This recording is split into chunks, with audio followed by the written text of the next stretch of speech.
A maior cerca do mundo se estende por mais de 5.000 quilômetros de Queensland até o sul da Austrália. Se fosse esticada, poderia facilmente conectar Londres a Nova York. Se você decidisse caminhar ao lado dela, levaria 6 meses para completar a jornada. Ela não foi construída para proteger a fronteira australiana. A Austrália é cercada por água. Também não foi construída para proteger algum edifício importante. O objetivo é manter algumas espécies de animais longe umas das outras. Foi no final dos anos 1800 que os australianos começaram a construir partes desta cerca. Eles queriam criar uma barreira separando a parte movimentada e vibrante do país, onde cidades como Melbourne e Sydney prosperam, do interior árido e seco. Eles usaram postes de madeira enterrados profundamente no solo, ligados com malha de arame. Com cerca de 1,80 metros de altura, algumas partes da cerca possuem até uma segunda camada eletricamente carregada. Para garantir que a cerca cumprisse seu papel, adicionaram luzes vermelhas e brancas para ajudar na vigilância durante a noite. Uma equipe de mais de 20 pessoas trabalha em tempo integral para manter tudo em ordem, e todos os anos. As autoridades locais investem cerca de 750 mil dólares dos Estados Unidos para manter a construção em boas condições. Por que todo esse esforço? Qual motivo eram os dingos? Esses animais, parecidos com lobos, são os maiores mamíferos carnívoros da Austrália e também são predadores de topo. Eles causavam muitos problemas para os fazendeiros locais, especialmente no sul de Queensland, onde frequentemente atacavam as ovelhas. Em sua maioria, a cerca tem cumprido bem seu papel, mas não é infalível. Alguns dingos ainda conseguem passar por ela. Outras vezes, camelos selvagens acabam colidindo com a cerca. Isso porque a Austrália tem uma população bastante grande de camelos vagando por aí. Mas essa solução feita pelo homem fez mais do que os moradores esperavam. Eles pensavam que haveria apenas menos dingos dentro da cerca. Mas menos dingos significa mais cangurus. E mais cangurus significam mais competição com as ovelhas por comida. Não são apenas as espécies maiores que sentiram o impacto. Os animais menores e a vegetação também sofreram mudanças. Com toda essa competição em um espaço menor, os moradores notaram menos diversidade na vida vegetal e nos pequenos animais. O solo se tornou menos nutritivo ao longo do tempo, afetando o crescimento das plantas. Além disso, a cerca atua como um obstáculo para a migração de animais e a dispersão de sementes. Até mesmo as dunas de areia foram afetadas, com menos cobertura de grama para manter tudo unido. Quando os cientistas observaram os cangurus em ambos os lados da cerca, notaram que os filhotes do lado de dentro eram mais leves e menores. Em média, os cangurus do lado de fora tinham pés e cabeças maiores para sua idade. E isso não era porque eles estavam comendo uma dieta diferente. Os cangurus, que estavam presos compartilhando a terra com os dingos, precisavam crescer mais rápido para sobreviver.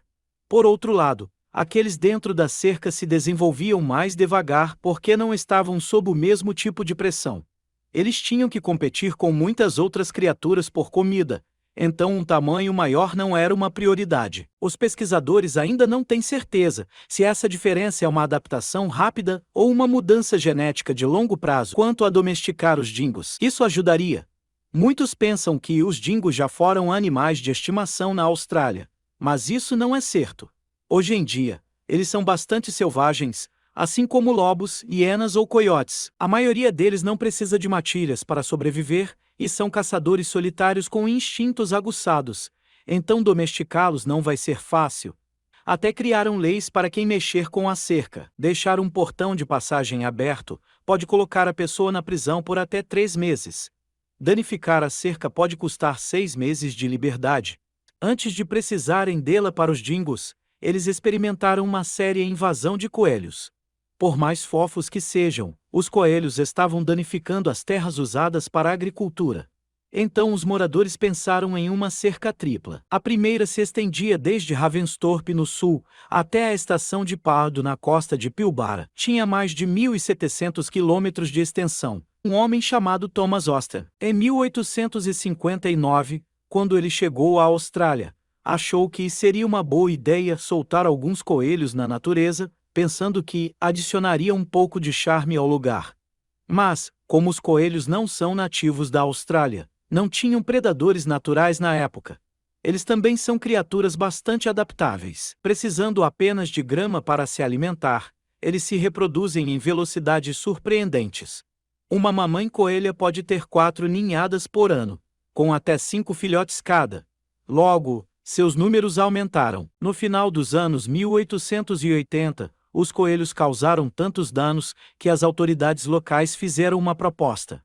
Ofereceriam o equivalente a quase 2 milhões de dólares dos Estados Unidos hoje para quem pudesse encontrar uma solução para esse problema de longas orelhas. Ninguém reivindicou o prêmio, mas uma comissão se reuniu um pouco mais de uma década depois e surgiu com a ideia da cerca. Os visitantes são livres para olhar e tirar fotos, mas se chegarem muito perto, é provável que acionem alarmes. Outra cerca estranha é a cerca de sutiãs na Nova Zelândia.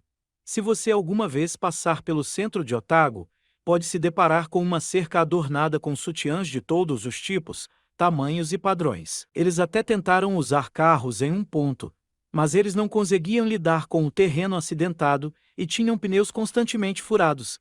Em termos de eficácia, bem, em 1902, os coelhos já estavam do lado errado da cerca. Foi por isso que, 4 anos depois, eles colocaram outra cerca. Ela funcionou por um tempo, tanto que as autoridades locais não se preocuparam em ajudar os fazendeiros além da segunda cerca, com empréstimos para redes de coelhos. Aqueles presos entre as duas cercas, no entanto, ainda tiveram dificuldades com o problema dos coelhos. Logo, os coelhos se espalharam mesmo além da cerca número 2 e ficou claro que a solução não funcionava. A cerca dos dingos pode ser a mais longa, mas não é a mais estranha. A cerca de aquário na Turquia pode levar esse prêmio. Esta cerca de aquário de 50 metros foi construída para garantir que a vista para o Oceano das Vilas Caras fosse visível de todos os seus níveis. Hoje em dia, ela atrai muitos turistas de todo o mundo ansiosos para ver a variedade de peixes que ela contém e até os polvos. Colocar uma estrutura transparente não foi difícil. O verdadeiro desafio foi conectar o aquacerca ao mar Egeu através de um oleoduto enterrado que se estende por mais de 4 quilômetros de terra. Isso garante que a água flua constantemente, mantendo o aquário limpo e os peixes felizes. Para garantir que ninguém danifique a cerca delicada ou roube algum peixe, o proprietário também investiu em segurança. Ele instalou uma rede de 17 câmeras equipadas com reconhecimento facial. Manter essas cercas era complicado. Eles tinham inspetores observando cada um responsável por um trecho de cerca de 800 quilômetros.